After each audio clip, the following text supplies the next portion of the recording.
नमस्कार दोस्तों। आज की इस वीडियो में मैं रिव्यू करने वाला हूं एक ऐसे स्मॉल कैप फंड के बारे में जिसने कि अपने पास्ट में काफी कंसिस्टेंट परफॉर्मेंस दी है। जी हां दोस्तों, मैं बात कर रहा हूं Tata small cap fund direct growth plan के बारे में। देखिए दोस्तों, अगर आप लोग भी इस 2025 में अपनी म्यूचुअल फंड इन्वेस्टमेंट की जर्नी को शुरू करने की सोच रहे हैं और किसी एक ऐसे स्मॉल कैप फंड के बारे में देखना चाह रहे हैं, सोच रहे हैं कि जहां पर आप लॉन्ग टर्म में आप अपने पैसे को इन्वेस्ट कर सके, जहां पर आपको रिटर्न्स तो अच्छा मिले ही साथ आपका जो पैसा है वो भी सेफ रहे, तो आप एक बार इस फंड को जरूर चेक करें। आज की इस वीडियो में मैं इसका कंप्लीट एनालिसिस करने वाला हूं, जिसमें इसके बेंचमार्क से लेके इसकी बेसिक डिटेल्स तक, साथ ही साथ इसके हिस्टोरिकल जो भी रिटर्न्स रहे हैं, पास्ट में कैसा परफॉर्मेंस रहा है, एसआईपी और लमसम के क्या रिटर्न्स रहे हैं, हर एक चीज को हम लोग जानेंगे। तो दोस्तों, अगर आप लोग पहली बार इस चैनल पर आए हैं, पहली बार इस वीडियो को देख रहे हैं, तो प्लीज चैनल को सब्सक्राइब करना, वीडियो को लाइक जरूर करना। चलिए दोस्तों, शुरू करते हैं आज की इस वीडियो को। चलिए दोस्तों, सबसे पहले हम लोग बात करेंगे इसकी कुछ बेसिक डिटेल्स के बारे में, जो कि आप लोगों के लिए जानना बेहद जरूरी है।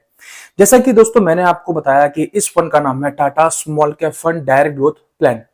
ये फंड लॉन्च हुआ था 12 नवंबर 2018 को। मतलब देखिए, इसको करीबन 6 से 7 साल हो चुके हैं इस फंड को लॉन्च हुए। इसका जो फंड साइज है वो है 9,699 करोड़ का। एनएवी है इसकी 41 रुपए 77 पैसे की। आप लोग इसमें एसआईपी अपनी शुरू कर सकते हैं मिनिमम 100 रुपए से। होल्डिंग्स हैं इसमें 58 स्टॉक्स की, और इसका जो एक्सपेंस रेशियो है वो है 0.35%। और इसमें किसी भी तरह का कोई भी लॉक इन पीरियड नहीं है। आप जब चाहे इसमें निवेश कर सकते हैं और जब चाहे स्कीम से बाहर आ सकते हैं। देखिए दोस्तों, ये तो हो गई इसकी कुछ बेसिक डिटेल्स के बारे में बात। अब हम लोग बात कर लेते हैं इसको कंपेयर करके इसके बेंचमार्क के साथ, जिससे आपको क्लियरली एक आइडिया हो जाता है कि ये अपने बेंचमार्क को कितनी अच्छी तरह से ये बीट करते हुए आ रहा है। देखिए दोस्तों, इस फंड का जो बेंचमार्क है वो है Nifty small cap 250 total return index, जिसको ये फॉलो करता है। और आपके सामने जो भी चार्ट शो हो रहा है, इसमें आप लोग क्लियरली देख सकते हैं कि जब से फंड लॉन्च हुआ है तब से लेके अभी तक इस फंड ने अपने बेंचमार्क को बहुत ही क्लियरली बीट किया है, बहुत ही अच्छी तरह से लगातार बीट करते आ रहा है।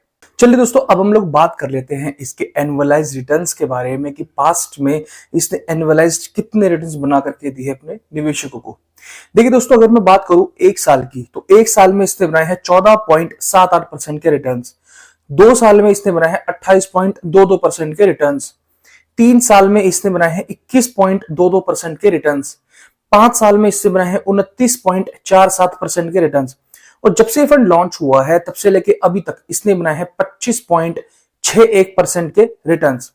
देखिए दोस्तों, यहां पर आपने एक चीज नोट की होगी कि एक साल में इसने 14% के ही रिटर्न्स बनाए हैं, बाकी लास्ट के 5 साल में इसने हर साल 20% से ज्यादा के रिटर्न्स अपने निवेशकों को बना करके दिए हैं। देखिए दोस्तों, ये इसलिए हुआ है क्योंकि इस बार लास्ट 6 महीने से मार्केट एक करेक्शन जोन में चल रहा है, जिसकी वजह से आप किसी भी म्यूचुअल फंड को उठा करके देखिए, उनके 6 महीने या 1 साल के जो रिटर्न्स है वो काफी नॉर्मली ही है, मतलब 14% या 15% के नियर ही आपको दिखेंगे। और इसीलिए ये सबसे अच्छा टाइम है किसी भी म्यूचुअल फंड में निवेश करने का, अगर आप लॉन्ग टर्म पर्पस के लिए कोई भी म्यूचुअल फंड इन्वेस्टिंग शुरू करने की सोच रहे हैं तो। चलिए दोस्तों, अब हम लोग एक बार देख लेते हैं इसके एसआईपी और लमसम रिटर्न्स के बारे में। देखिए दोस्तों, अगर आज से 5 साल पहले आप इस फंड में 5,000 रुपए प्रति महीने के हिसाब से जमा करते पैसे, तो आप 3 लाख रुपए अभी तक इसमें जमा कर देते, और वो 3 लाख रुपए आपके आज की डेट में बन चुके होते 6,85,547 रुपए 29.46% के हिसाब से। और वहीं अगर मैं बात करूं लमसम की, तो दोस्तों लमसम अगर आप 3 लाख रुपए एक ही बार में 5 साल पहले इसमें जमा कर देते, तो वो आज की डेट में बन चुके होते 10,91,016 रुपए 29.46% के हिसाब से। यहां पर आपको यह भी पता लग गया कि अगर आप किसी भी म्यूचुअल फंड के अंदर एसआईपी करते हैं या फिर लमसम करते हैं, तो आपको कितना डिफरेंस देखने को मिल सकता है। तो इस फंड में इस टाइम पर आप एसआईपी ही कर सकते हैं, लमसम अभी इस टाइम पर इस फंड में बंद है। तो अब हम लोग बात कर लेते हैं इस म्यूचुअल फंड के इक्विटी सेक्टर एलोकेशन के बारे में कि किस सेक्टर में कितना परसेंट इसने अपने पैसे को एलोकेट किया हुआ है। देखिए दोस्तों, जो पहला सेक्टर है वो आता है केमिकल सेक्टर, जिसमें है 18.8% का निवेश।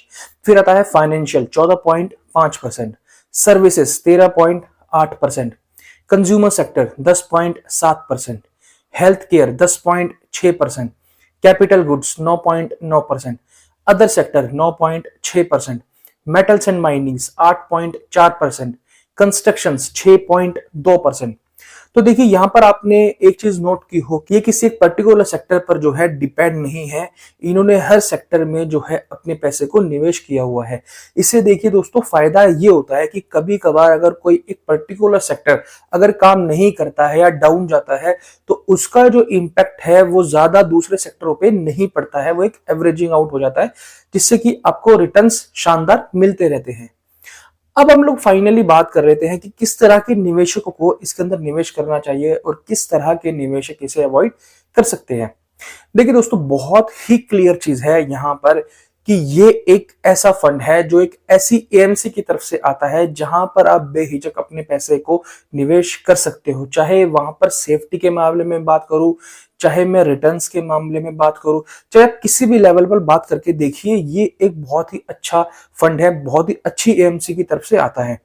तो बात यहां पर ये आती है कि दोस्तों अगर आप लोगों का जो विजन है वो आने वाले 10 साल 15 साल का है, मतलब लॉन्ग रन का अगर आप सोच रहे हैं किसी ऐसे फंड में कि आप एक बार उसमें निवेश करें, एसआईपी अपनी शुरू करें और 10-15 साल तक उसमें आपकी एसआईपी चलती रहे, तो ये फंड आपके लिए बहुत ज्यादा शानदार हो सकता है।